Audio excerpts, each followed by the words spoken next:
Monotype.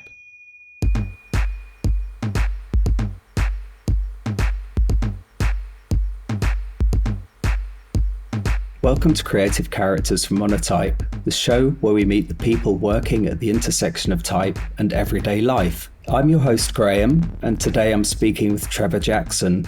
Trevor is a critically acclaimed designer and music producer based in London. I became aware of Trevor's work for the first time around 1991, 1992, when I was studying graphic design at university. I was buying the records that he was producing the covers for Champion Records and S Express and Stereo MCs at the time. And then a book came out called Design After Dark by Cynthia Rose, essentially documenting the artists behind the thriving music scene at that time with the rise of house music, etc.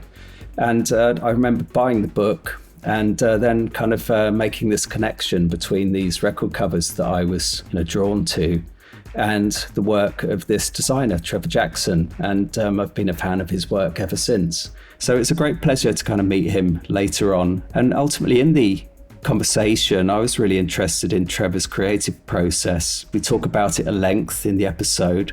And here's something he said about his approach that stuck with me. At this current point in time, anyone can make anything that looks good, which makes every creative question, why are we doing this? So for me, the only reason why I'm doing it, not the only, but one of the reasons I'm doing it, is because I want to enjoy the process of it. Here to preview this episode with me is my incredible co-host, Carl. Hi, Carl. Incredible. Oh, thank you so much. You are also incredible. Oh, well, I love this. Thank you very much. It's not often I'm called incredible. Likewise. But I'll take it. You know, I have a teenager at home, so I'm used to mostly just getting eye rolls and cringy responses to everything I say. So the slightest bit of flattery just throws me off.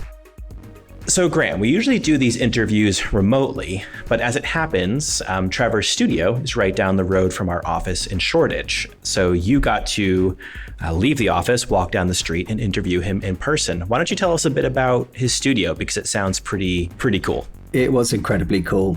Trevor's studio is inside a beautiful old school building. And then it gets even better. You step into his studio space and all the walls are covered in incredible memorabilia and posters by designers such as Peter Saville and Malcolm Garrett. And he told me these give him inspiration. And I really believe that. It's just such an inspiring space to kind of sit in. And it was a joy to be there for a couple of hours with him. That sounds amazing. I would love to visit too. Maybe next time I'm in London, we can just go knock on his door. So I'm curious, as someone who has followed Trevor's work for quite some time, did anything in your conversation surprise you? Or was he sort of exactly as you expected? Yeah, good question. For someone at such high profile in terms of the clients he's worked with and the incredible output that he's achieved, he was incredibly open, without ego, and unpretentious. And I think that was the most surprising thing for me. Just a refreshing kind of surprise, if I'm honest. Yeah, that's interesting. I've had that experience myself interviewing people for this podcast, where you bring on a designer who's accomplished, well-known, influential, and would have every sort of right to be a little full of themselves if they wanted to be. But it turns out that they're not. And they're just very human, very unguarded, very humble as well. Yeah, as someone who's been a long-standing fan of Trevor's work, it was an absolute pleasure to speak with him. There's a saying, isn't there? You should never kind of meet your idols or something. Well, this goes to prove that that's not true. With that, I will turn it over to you and Trevor, and thanks for listening.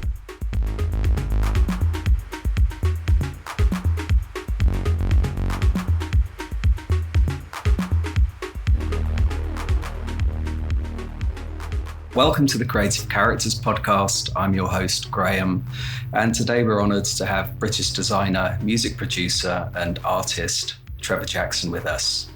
Welcome, Trevor. Delighted to be with you today in your Shoreditch studio. Thanks for having me.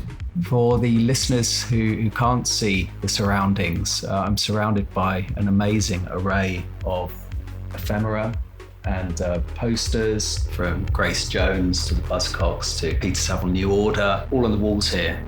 It looks like you're a real collector. I suppose I'm kind of a hoarder of some kind. But yeah, I've collected music, ephemera and memorabilia since I was like a teenager. I want to touch on some of your origins and early influences. Let's dive straight into that. So who were some of your early influences in graphic design and how did they impact your approach to art direction? I think my entrance point, I'm talking about like being like 7, 8, 9 years old, was through comic books and video games. I was fascinated by things that moved and made sounds and lit up and made crazy noises. So I remember there was a place called Patsy's Parlour, which was an ice cream parlour about 10 minutes walk from my house. And they had maybe 10 video games on one side. You could buy ice cream on the other side and 10 video games. And walking in there, just being bombarded by wild noises and seeing all these flashing lights. That, along with like Close Encounters, which was like the most pivotal point in my life at that point, seeing Close Encounters of the Third Kind, Spielberg's films, that completely sucked me into being fascinated by the synergy of light and sound. So that's broader than design itself. That probably was the fundamental backbone of my life, of music, sound, and light. Comic books alongside, video games, as I said. And then as I grew older, through music, and I worked in a record shop, I was massively inspired by, the foundational designers at that point, who were Neville Brody, Peter Saville, Malcolm Garrett, and Vaughan Oliver. So, for me, record covers, being in a record shop, seeing these sleeves around me, it was like being in a gallery. New releases coming out all the time. I was massively inspired by that. And then Neville's work on the Face magazine as well. So being introduced to design through the Face and through record covers, that's what inspired me. But that wasn't the career I wanted to do at that point. I didn't see that as a career. Yeah, I can relate to this inspiration with comics and video games. I'd love to hear more kind of what drew you specifically to graphic design. Record covers drew me to graphic design. My bedroom was covered in posters because I was working in a record shop as an early teenager. So I'd get all these posters. When the record companies would come in, put the posters up on the walls, I'd get them to take home. So I had like big Audio Dynamite posters. I had like a Madonna, like a Virgin cutout, and some New Order stuff. I had all these things. My bedroom was like this, to be honest. It was like my workspace. Yeah. And at that point, I really wanted to be doing special effects in films. So because of Close Encounters and Star Wars, and where I got to see Alien and things like that, that's what I wanted to do. And I had friends, parents at school who worked in Elstree Studios. I used to go there, and I thought that was going to be my career. Like, I was massively into The Thing and John Carpenter movies, and that's what I wanted to do. At that point in time, there weren't iPhones. So to try and make films, I had to buy Super 8 cameras, and that was expensive. Like a 5-minute Super 8 film cost a fortune to develop it. And I just somehow lost interest because it became too hard. I thought, that career, I'm not going to be able to do this stuff by myself. But design, I was always drawing as a kid. I was doing really massively intricate. My mum's kept every drawing I ever did. And I used to do these huge rolls of paper with like thousands of little soldiers and spaceships and stuff. And I think my love of graphic design was just an extension of that. And I assume you were studying graphic design. I studied general art and design at college. So I went to Barnet College. And for 2 years, I did general art and design. And I wasn't sure at that point. I was quite into doing sculpture and I was quite into doing film stuff. But then I got into design. I think it was the physicality of doing screen printing, photocopying, collage. I think that kind of got me into doing graphic design. I had friends that were in bands at college, and I was doing record covers for some of my friends. I remember doing a record cover for a friend of mine, and somehow from that, I thought, actually, maybe I can have a career doing this. You mentioned the Face magazine there. Yeah. Over the weekend, I visited the exhibition Culture Shift at the National Portrait Gallery. For me, being a certain age, and I think that we're a similar age, that was an amazing walk kind of back in time for me. It refreshed my memory of that period, which seemed to be so kind of fertile creatively in fashion, in music, in design. Yeah. I was introduced to your work via a book called Design After Dark as I was going into university in about 1990 to 1993. Tell me a little bit about growing up in London in that period and the kind of the cultural kind of influences going on then. I was kind of blessed to be the age I was in that period because there was just an explosion of underground club music. Because I was going to clubs, my friends took me to clubs from the age of 13. So I had older friends that would take me clubbing. And I think it goes back to what I said before about video games and arcades. Being in a nightclub, hearing really loud electronic music with lights coming down from the ceiling, like something out of Close Encounters, my favorite film of all time, it was mind-blowing for me. And then forget the sounds and the lights, but the people there, I was meeting people in fashion, art, design. You know, I was there just to have fun and kind of like hear the music and meet girls. But those people were really fascinating and really interesting at the same time. And so to me, without London nightlife at that time, there's no way I'd be doing what I was doing. I wouldn't have been introduced to the music I heard. At that point in time, the circle of people going clubbing was quite small, but I was introduced to so many interesting people. And I was hugely inspired to the point that I literally was, if I heard a record out at a club, I'd find out who was putting that record out and I'd go and see them and say, I heard that record, I love this record, can I do a record sleeve for you? And you know, this is when I was like, you know, maybe 19, 20 years old, and I was quite fearless. Yeah, I vividly remember I had my little studio on the corner of Clerkenwell Road and St John Street, and I was with my friends, we were going out to clubs 5-6 nights a week, and I'd sometimes either come back from a club, go to my studio and work on a record sleeve, or I'd have very little sleep, come in the morning and I was doing a record sleeve for a record I literally heard the night before. It was, you know, amazing. And it felt like there was a real genuinely authentic synergy between art, design, music. And there were so many people that kind of flitted between these things and they collaborated. It was just a really fascinating time.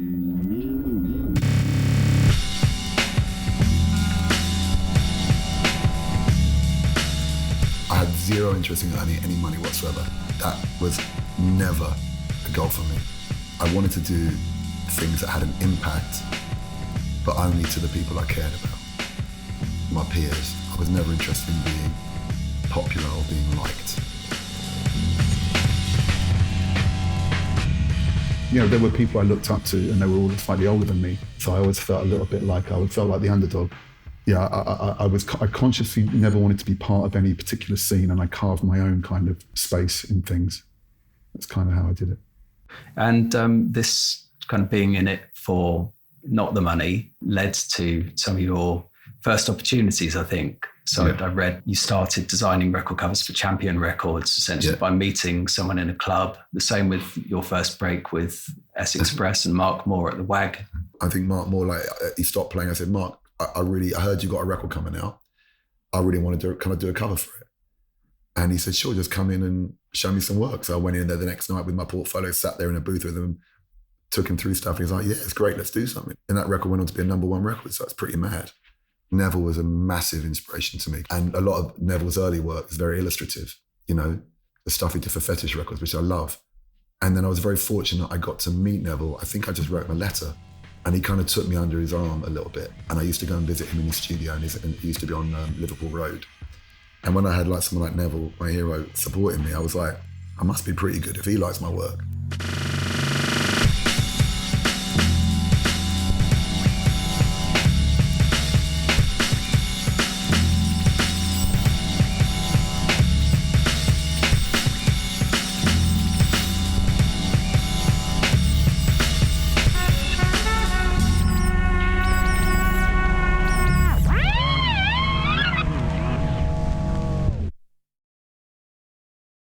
I want to talk a little bit about the art of visual storytelling, a key kind of part of what we do as graphic designers. Yeah. And your work often feels as much about storytelling as aesthetics. How do you approach narrative in your design work?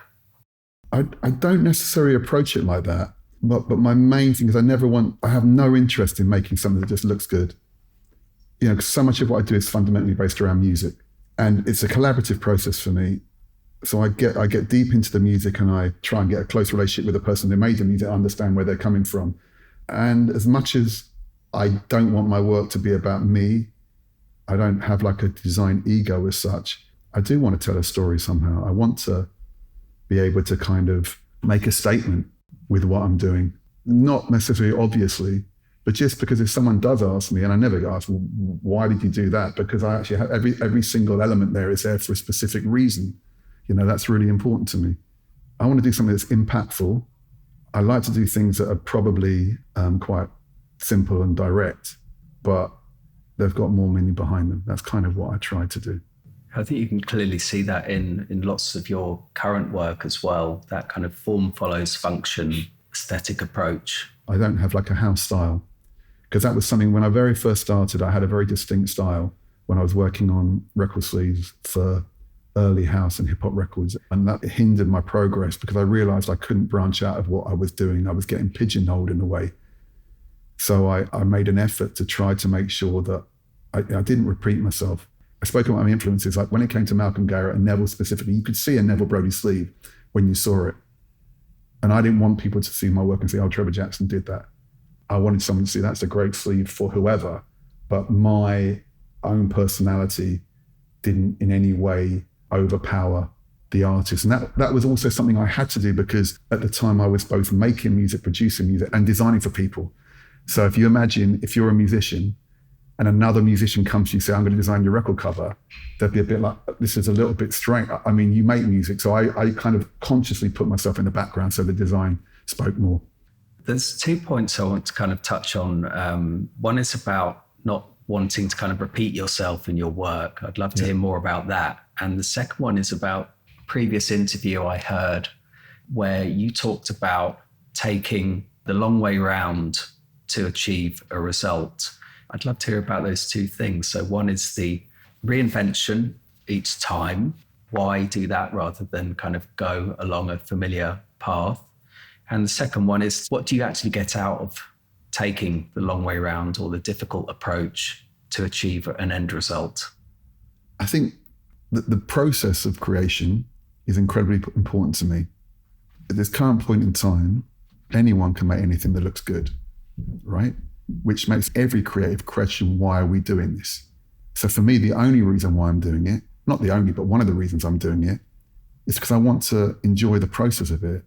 I'm of an older generation where I enjoy the physicality of doing it. I started designing by photocopying, cutting things up. I like the physicality of doing things. Even though I work on the computer a lot, I very often take things out of the computer back into the physical realm and put them back in there, because that to me feels more, in inverted commas, real. I do that in music as well. I have a lot of analog equipment, but I use digital, but I often take it out of the digital realm to put it into the physical realm. So I'm like, it's actually real, it exists, which to me at this point in time is so important. And I'm sitting here in a room of ephemera because I'm paying homage to the physical world, right? These things are permanently in front of me. I'm not flicking through and seeing something for a second. These things are landmark moments from my life that I live with every day. And when we live in a culture where creatives are making things, often beautiful, important things, that get flicked past and seen for a moment and then forgotten about, to me, the process of making something becomes even more important. Well, to me anyway, because I know that process is embedded upon me. The Vice thing, I was asked to do an ident for them and they wanted something. I thought about the anarchic side of Vice and I thought about what's more anarchic right now, rather than doing, some 8K beautifully shot, to go the complete opposite and do something really, really archaic. And I ended up creating these custom built televisions with magnets, kind of Namjoon Paik kind of inspired, to create this ident for them, which had to be created through performance, through sound, that there were waveforms were manipulated through sound. It was a really completely painful process. I've explained this before. For me, the creative process often is a painful, difficult one, and it needs to be difficult, because I think if it's not difficult and hard, it doesn't mean much to me. If things come easily, I feel that's a bit of a cop-out, which is really stupid, because my life would be really so much more enjoyable if everything I did was easy, perhaps. But the painful process of doing something and the sense of relief once you've achieved something, and knowing, for me, and most people don't even know what I go through to create something, that to me is a sense of achievement. I don't care what people think about my work. I've never done work for anyone else apart from maybe the client I'm doing it for and my own self-satisfaction. And I'm satisfied when I know that I've really worked hard, pushed myself as hard as possible. I put 2,000% into everything I do. I don't work for everyone. I pick my projects quite carefully. And when I do work for someone, I really put my all into it. That's just the way I work. The other really important part of it for me when I'm using analog technology is accidents happen all the time. And when you're using digital technology, accidents don't happen so much because there's a process of doing it. You know what you're doing. When I'm using this other equipment, I don't know what I'm doing sometimes. And I'd probably say most of my best work has come out of accidents, come out of things where I've approached something and something's gone wrong. I love that. And it's probably because I'm not thinking about it too much. And I haven't made that decision. The accidents happen by itself. Happy accidents are great. I love that. You've consciously chosen to always work for yourself, never joined an agency or set up an agency. And correct me if I'm wrong, you like to do everything yourself. So you're very into being hands-on. So there's that authorship thing and crafting involved and concepting. That's all coming directly from you. I'm really interested in hearing about that. What do you get from doing that? So, I love collaborating with people. I've collaborated with people. I've collaborated with great illustrators, great photographers. I've done big projects with huge teams. But ultimately, this work is cathartic for me, and that artist side of me, I want to do it almost, I don't know, it's because it's expressing myself. I go back to the early period. Those early sleeves were all hand done, right? They looked like they're done with computers. I couldn't afford a computer, so I was sitting there at my desk cutting out Rubylith film with a photomechanical transfer camera. Everything was very hand on with photocopies, and it's also, I like solving problems. I'm really super happy with what I do, but that point when you have something and you're like, yeah, that's working, I can't explain the feeling I get inside me it's not a feeling of satisfaction. It's like a feeling of kind of like calmness comes when all the chaos, I suppose it's a process of chaos, right? And I am one of those designers, I've got 5 months to do something, I do it in the last 2 weeks, right? And that 2 weeks of chaos, the satisfaction of it coming together is incredible. I really enjoy the process. Sometimes more than the result, because often the result, I'm disappointed with the result, but the process, I actually really enjoy the process of doing things. That's a really important part of it. I can understand that. I can see that in your work as well. So trying to push the work in a new direction or challenge yourself to do something different, that's important to you as well. It's fundamental. Like, I'm by no means an innovator, right? I would never see myself as that. I see myself as a bit of a cultural magpie. I was obsessed with sampling. And that was in a respectful way. Like, musically, I love the idea of, like, I wouldn't just take a massive loop from David Bowie and try and make a track from that, but I'll take the drums from my favorite drum, like John Marshall, this guy I played with Soft Machine and Nucleus and 70s jazz rock band, and then get keyboards by Hurt from Jan Hammer and like make a super group of my own. And it was respectful because I love these musicians, and the idea of putting these things together and making something new, it's fascinating.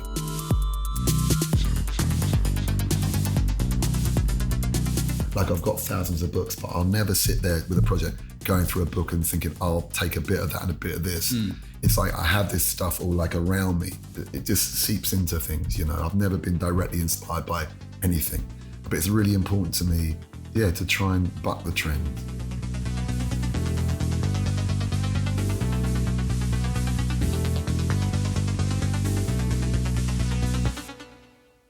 Let's move on then. So music production. I was fascinated to hear in a previous interview that at a certain point you were producing a track for yourself in a way every day. And you came to a point where you did have something like 200 tracks. Yeah. And you collaborated with the Vinyl Factory to produce an album called Formats, which is a really interesting conceptual approach as well, which maybe you can touch on. I wanted to do something which was more than just a normal record release. I came up with this idea called Format. And what I wanted to do was have a 12-track album, and every track would be released on a different format, different editions. So there was a 7-inch of like 200, a 12-inch of 100, a 10-inch of 50. There was like a CD, a mini CD. I picked every single existing physical format there was for music, and I made an album doing that. Also, going back to what I said about the importance of the process of things and the physical product, I wanted to focus on the ritual of playing physical music, which had disappeared.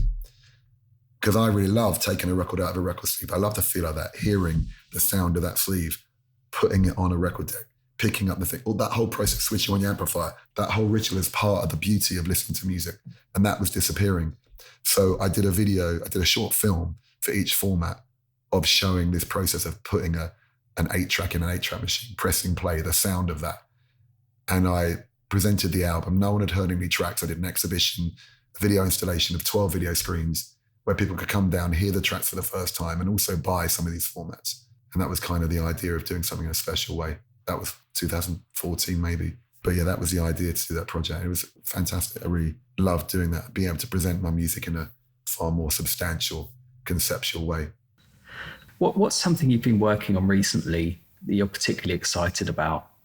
I'm currently working on a project to follow format. So I did that some time ago, and now I'm working on a new project, a new album, hopefully will be released later in the year, which is quite a large-scale project.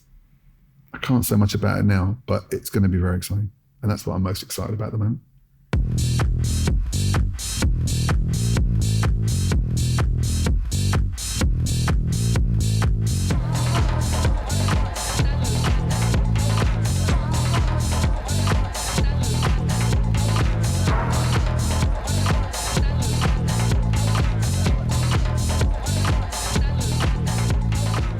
I want to touch a little bit on typography. So let's talk about how your approach to typography has evolved over the years. When I first started working as a professional designer, I had this little studio on corner Clerkenwell Road in St John Street, and beneath me there was a typesetter called the Creative Text Agency. I couldn't afford to get typesetting done. I wasn't getting paid enough money for a record sleeve back then to afford to get type set properly. So all the type I did was hand drawn. Everything was cut out of film or drawn with a rotary pen. Then I got a photocopier. I used to photocopy things out of lecture set books and paste them up. As only when the budgets went up, then I could afford to use fonts. And I was, I collected lecture set books. So I had loads of 50s, 60s and 70s type books. And I was really obsessed by Paul Rand and Sol Bass and people like that. So my stuff was very inspired by kind of that style of typography. When I could actually afford to get stuff typeset, I learned more about traditional typography. And throwing Neville Brody in the mix again, so I had the handmade attitude, which was very illustrative and comic book. I was learning about more traditional typography, probably from looking at New Order covers and Peter Saville. And then somewhere halfway in between that, a kind of more illustrative approach to type from the work that Neville was doing in the face. So that was kind of my introduction to typography. So you mentioned earlier about your overall approach to work and art direction as being kind of about form follows function. I'd just love to know how you approach using typography specifically. So is that as a functional tool or an expressive medium in your work? It's normally purely functional. I try to support younger, new font companies by buying their fonts, but fundamentally, I always go back to the classics. But I do a lot of music work. If it lends itself to being quite retro or electronic, I will look for a font which kind of represents, which symbolizes that. Often when something's functional, I will go for Helvetica. I will go for I'm not embarrassed to use it, I'm a big fan of early computer fonts. There's been a few things recently I've done. I did this thing for Kieran Hebden, looking at my Pager sleeve where I used ASCII, for instance, right? That's something one of the projects I'm most proud of, because I've worked with Kieran for a long time. I released his records on my label in the early 90s. And he approached me a few years ago for this project he was doing. It was an interesting approach because he sampled this 90s R&B band called 3LW. And I went through a variety of different concepts with him. And I thought, you know what? You've sampled 3LW in the music. Why don't I take the record cover from that record you've sampled and reinterpret it? So I took that cover and I used ASCII to make it abstract. So to this day, most people don't realize what the cover is. But if you look at it from a distance, it's actually the record cover of the record he sampled. So I don't think anyone did that before. And I was kind of like, yeah, that's a great idea. And I played with ASCII type for that whole thing. And it was really, looking at my pager, so it links to pages, early typography in a pager.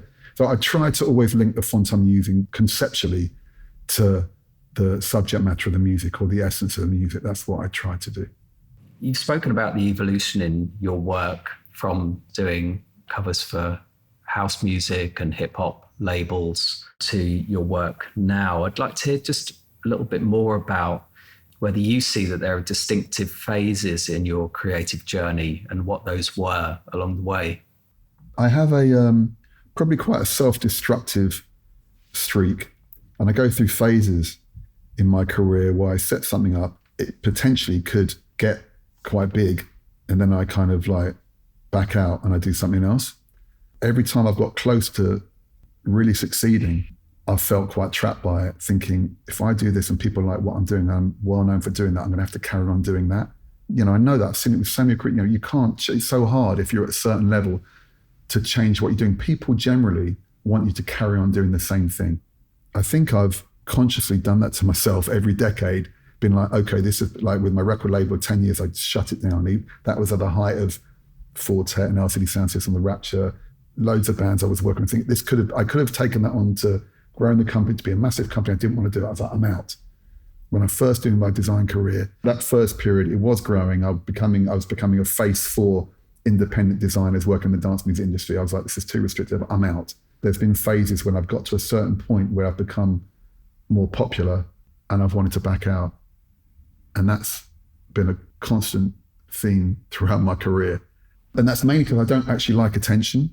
I've seen what attention can do to people, and I don't want that to happen to me. And I think that the reason I've been doing this for nearly 40 years now, and thankfully people still come to me with really interesting, exciting projects, because I have managed to keep my integrity by not selling out, which is maybe selling out is a kind of weird word now, but I haven't sold out, and I've still got my integrity by approaching things the way I want to and never really compromise. I've never compromised, ever. I've been lucky. I've worked with big companies, big brands, but I've never really compromised. And I like to think people approach me for that reason. I'm very forthright, I'm honest, but I work my hardest for someone. I'd like to think my work solves a brief and it works, Yeah, I love that. Honesty and the needs to reinvent yourself rather than being pigeonholed. I'd love to hear a little bit more about any examples of past projects that have kind of marked a turning point for you, where you've been taking an approach and maybe you've kind of pivoted, found a new direction in your work intentionally so that you're not kind of just going down a well kind of ploughed path. Being an older designer, I have to push myself because there's so much competition. I don't want to be seen as like an old designer whose work looks like it came out of the 80s. I consciously push myself and I consciously try and reinvent what I'm doing each time, because that's really important to me. A, it pushes myself creatively, and B, it gives my client something unique. I don't want to churn out the same thing all the time. Most people, I'll be really bored doing that. I'm still excited by what I do 40 years later. I still enjoy it. If I had a house style, I would have stopped doing this 20 years ago, and probably I wouldn't be working anymore, because people would be like, that style's old hat. We don't want that anymore. We want something new. And I'm flattered that people still come to me. I'd like to think my work is comparable to great new designers, I hope so anyway. Let's talk a little bit about that approach and the way that you work with clients. So if we're talking about clients coming to you, they may come to you because they've seen a previous piece of work and their impression would be, I want some of that. How do you kind of work with a client in terms of developing your approach to something which may be unexpected for the client? I'd like to think that a lot of people come to me for my experience, right? As much as the work itself, they come to me for my experience and the fact I have a huge interest in the culture of music itself, every aspect of it. I'm excited by projects where I can get involved in as many aspects of it as possible, because I love to see consistency between all the elements. When you asked me before what my big inspirations were, one of my biggest inspirations was ZTT Records, Trevor Horn, Paul Morley. I worked in a record shop at the time. I used to get promotional items into the shop. Tom Watkins, who passed away, was manager of E17 and stuff like that, but he was like the head of this creative company called Excel. Mark Farrer, I think, worked there.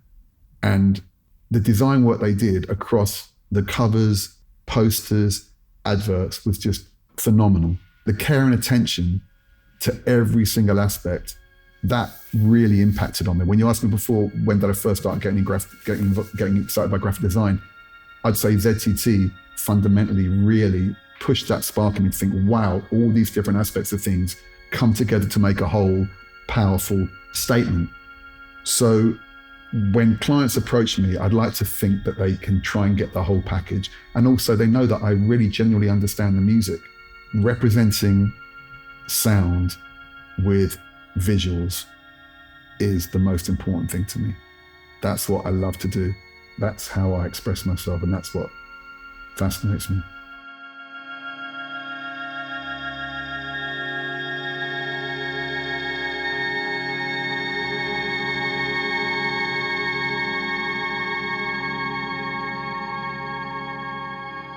Let's talk about the role of the designer. Do you think design still carries the same cultural weight today as it did in past decades? I think that probably we've had generations of people not really caring about design, right? So the people that know design have really, really understood design and love design. But design has become more accessible to people, right? People have become more aesthetically aware of things. It used to be a far smaller, far more specialist field.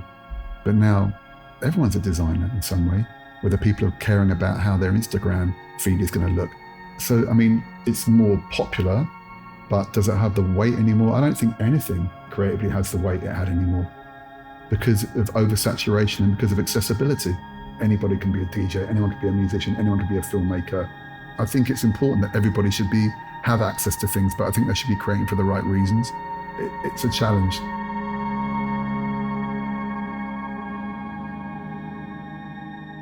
I'd love to know what aspects of design still excite you most today compared to when you first started. That's an interesting question because I don't know if design itself does excite me that much. It's what that design represents or what it's associated with, if I'm honest. Like I look at a New Order sleeve like Confusion, fantastic, I love that sleeve. But would I like it as much if the record wasn't as good? I don't know how many music covers there are that I love where I hate the record. Do you know what I mean? And so when it comes to design, am I interested in design? Yeah, I am. But I'm more interested in what that design represents. Design by itself is just decorative. It's not important to me, especially now when anyone can do it. So I have to question myself. All my favorite design things, we look around me now, right? I love the music, the Public Image logo, Dennis Morris, I think Terry Jones did it. Great logo. But Metal Box is one of the greatest albums of all time. Grace Jones pulled up to the bumper. Bow, wow, wow. And these are all, I wouldn't put a poster on my wall that looked great, but I hated what it represented. So for me, it's the whole thing that matters.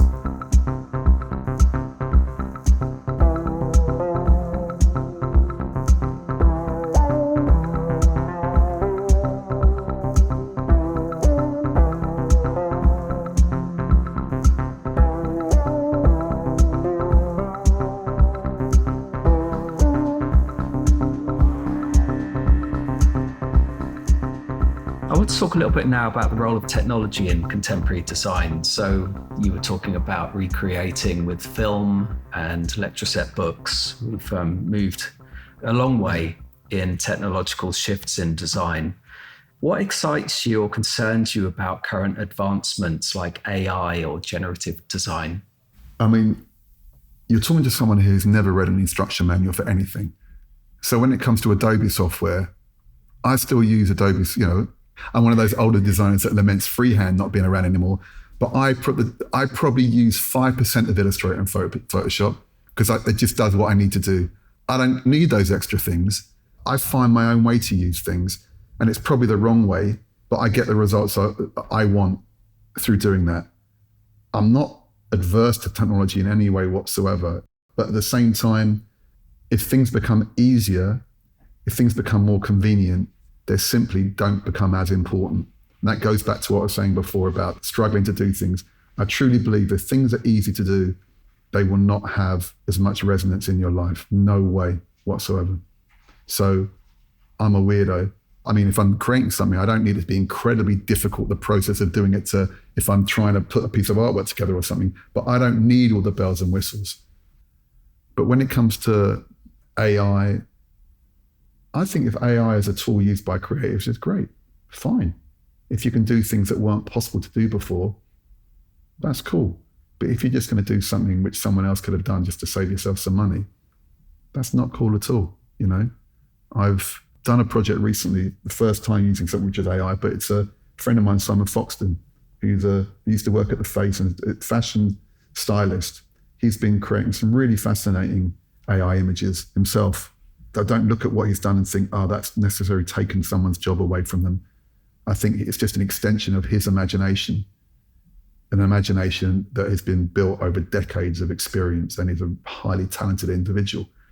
So I don't have a problem with that. But if it's going to be a question of corporate companies or smaller mid companies just using it to save themselves some money, then obviously I don't think that's a good thing. And I think we're all threatened by it, I think it's so hard now. I think I had it quite easy back in the day when I first started because there wasn't that many people doing what I did. And now I hate to think what it's like trying to make your own mark, It must be so difficult. Technology isn't helping. That feeds into a really nice question here. So I was just thinking, if you were mentoring a young designer today, what advice would you offer? I'd love to teach, actually. I never get asked to teach a mentor. I would say just be different. Right now, the only thing that's going to stand out, if you just want to emulate other people, it's a complete waste of time. There is a strain of people that don't want to conform anymore, but generally people, it's a strange one. When I was a young designer, the last thing I'd want to do is work for a brand. Big brands were the devil. Corporate brands I wouldn't want anything to do with them. But now it appears a lot of younger designers, their aim is to go and work for a Nike or go and work for something like that. If I was mentoring young designers, I'd say, you know what? You just do your thing. Do not even look at what other people are doing. You just express yourself the way you want to. And you know what? No one may ever see your work, but you can go to bed at night knowing you've done your thing and you've done it for the right reason, rather than just trying to compromise. And I truly believe, maybe it's a romantic thought, but I think good things do eventually bubble to the surface, even though we're bombarded by things on a daily basis. I don't think truly great things go missed, I think they do eventually come out somehow. So that's what I would say to a young designer. We're coming to the end of the interview now. I want to give you some quick fire closing questions. Yeah. So a designer or artist, past or present, you'd love to collaborate with? Most of my heroes are dickheads, so I wouldn't want to work with them, if I'm quite honest with you. A piece of work you're most proud of? I think the most recent work I'm proud of is probably, to be honest with you, Kieran's looking at my pager. I got to do the cover, the video, the marketing for it, posters. It was just a really strong concept. So I think the most recent project I'm most proud of was that. One visual trend you hope never comes back? To be honest with you, if there was a trend at the moment, people said, don't use stretch type anymore, I would be that one to use it. Yeah, I can't judge any visual trend in any way. I'm open to anything. If you weren't a designer, what would you be? I would be doing special effects makeup, like my heroes, Rob Bottin, who did The Thing. And I'd be making crazy creatures, physical creatures that burst out of people's heads and out of people's stomachs. That's what I'd probably be doing. How would you describe yourself as a creative character in 3 words? I'm quite difficult. Trevor, it's been a pleasure speaking with you today. Thanks very much for your time. Before we wrap up, is there anything upcoming you'd like to share with our listeners? I do many different things. I'd like to think that some of your listeners know something about me, but if they don't, I do many different things, right? Beyond design and art direction, I make music, I produce things, I do installations, I've done many things in my career. And also something that's important to me, I do a radio show. I do a monthly radio show on NTS Radio called Music for Sick Minds and Warm Hearts. And I've been doing that for 11 years now. It's monthly on a Tuesday evenings. And I just play 2 hours of brand new music. I'd like to think most of the music on there is stuff that most people would have no idea about, small artists, small labels. I've had record labels in the past. I've stopped doing that, but this is kind of like my excuse to kind of have a record label, but I don't have to deal with the artists or I don't have to deal with the managers. I can just showcase incredible new music, and that's kind of a very important part of my life. So if you want to hear if you're interested in the kind of music that inspires me, you should definitely check that out. And finally, what's the one piece of wisdom you'd like to leave with creatives listening today? As long as your heart is in the right place, don't be scared to be a little bit difficult. And being honest, I think being honest right now is incredibly important. I'd like to think that the majority of people I work with, maybe it's because I've been doing it for a long time, I don't know, but they respect a bit of honesty. So be honest to yourself and be honest to your clients. That's the advice I would give right now. I think we need the truth more than anything. Perfect. Thank you.